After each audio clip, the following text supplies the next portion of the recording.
शेतकरी बांधवांसाठी मोठी खुशखबर. आता सांगली आणि मिरज परिसरातील शेतमाल थेट मुंबई आणि दिल्लीच्या बाजारपेठमध्ये रेल्वेने जाणार.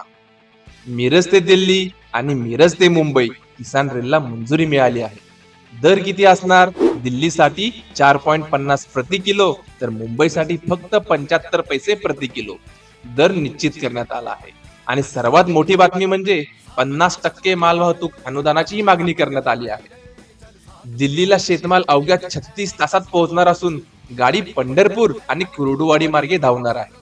सध्या 200 निर्यातदार शेतकरी या उपक्रमात सहभागी झाले आहेत. जत मधून पेरू आणि डबू मिरची, तासगाव मधून द्राक्षे, तर आष्टा वाळवा भागातून डबू मिरची आणि टोमॅटो पाठवले जाणार आहेत. एका बोगीत 22 टन शेतमाल, तर मुंबई आणि दिल्लीसाठी 15 बोगींची स्वतंत्र किसान रेल धावणार आहे. यामुळे शेतमाल जलद पोहोचेल, वाहतूक खर्च कमी होईल आणि शेतकऱ्यांना चांगला बाजारभाव मिळण्याची मोठी संधी निर्माण होणार आहे.